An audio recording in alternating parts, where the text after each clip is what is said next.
సంవత్సరాల తరబడి ఎన్ని మందులు వాడినా మీ మోకాల నొప్పులు తగ్గట్లేదా? ప్రాణ పెయిన్ క్లినిక్ లో అత్యాధునిక చికిత్స.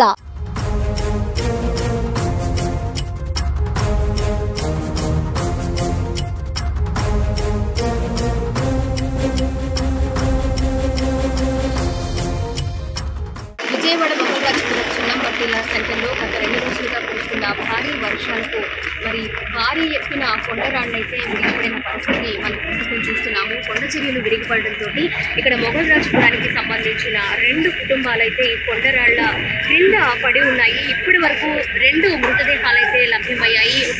ఒక అమ్మాయి అలాగే ఒక పెద్దావిడ కూడా ఈ కొండరాళ్ల క్రింద పడి ప్రాణాలు విడిచిన సందర్భాన్ని మనం చూస్తున్నాము.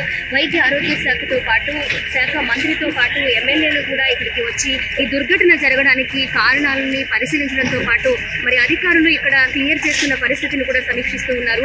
కొద్దిసేపటి క్రితమే ఎమ్మెల్యే గద్దె రామ్మోహన్ రావు గారు కూడా వచ్చి సమస్యకు సంబంధించిన కారణాలని అడిగి తెలుసుకుంటూ ఉన్నారు. ఎంతో మంది దగ్గర ఒక 60 మంది వరకు ఇక్కడ సహాయక చర్యలు అయితే చేపడుతూ ఉన్నారు. మనకి బ్లూ కలర్ లో కనిపిస్తూ ఉంది. ఆ షెడ్ ఆ భారీ కొండ రాళ్ల క్రింద 2 ఫ్యామిలీస్ అయితే ఇరుక్కున్నాయి, అంటే 2 ఇళ్ళు అయితే పడి ఉన్నాయి అనే సమాచారం అయితే మనకి అందుతూ ఉంది. భారీ ప్రొక్లైనర్లతో సహాయక చర్యలు చేపడుతూ ఉన్నా కూడా కొండరాళ్లతోటి వాటిని క్లియర్ చేయడానికి కొంత సమయం అయితే పడుతూ ఉంది. అలాగే అధికారులు భారీ వృక్షాలను కూడా తొలగిస్తూ ఉండడము, ఇలాంటి సంఘటనలు మళ్ళీ పునరావృతం కాకుండా చర్యలు చేపట్టడం అయితే జరుగుతూ ఉంది. మనం చూసుకోవచ్చు, ఎప్పుడు కూడా ఈ కొండ ప్రాంత వాసులు వర్షాకాలంలో పడే తీవ్ర ఇబ్బందులు అయితే మనం చూస్తూ ఉన్నాము. కొండరాళ్లు విరిగిపడడము, వాటి కింద ఎవరో ఒకళ్ళు ప్రాణాలు కోల్పోవడమో లేకపోతే గాయపడడమో ఇది ప్రతిసారి జరుగుతూనే ఉంది. అధికారులు ఎంతమంది మారినా కూడా దీనికి శాశ్వత పరిష్కారం అనేది చేపట్టలేకపోతూ ఉన్నారని ఇక్కడ నివసిస్తున్న వాసులైతే కన్నీరు మున్నీరుగా వెలిపిస్తూ ఉన్నారు. ప్రస్తుతానికి 2 మృతదేహాలు లభ్యమవడం, ఇంకెవరైనా ఉన్నారా అనేది క్లారిటీ లేకపోవడం కూడా అధికారులు కొంచెం గందరగోళ పరిస్థితి అయితే కనిపిస్తూ ఉంది. ఎంతో మంది చాలా స్పీడ్ గా సహాయక చర్యలు చేపడుతూ ఉన్నారు. ఒక పక్క ఇలా జరుగుతూ ఉంటే మరో పక్క మనం చూసుకోవచ్చు, కొండకి చాలా దగ్గరగా ఇక్కడ నివాసాలు ఏర్పాటు చేసుకోవడంతో పాటు కొత్తగా కన్స్ట్రక్షన్ కూడా జరుగుతున్న ఒక ప్లానింగ్ ని మనం చూస్తూ ఉన్నాము. చాలా దగ్గరగా ఉంది కొండకి.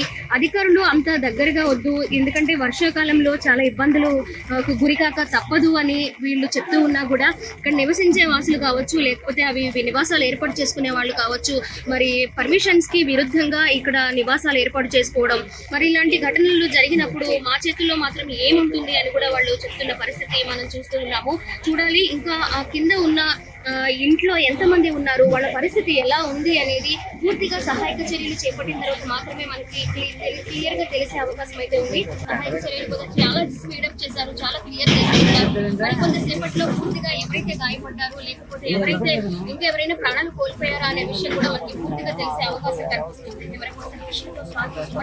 విజయవాడ మొగల్రాజుపురం నుంచి.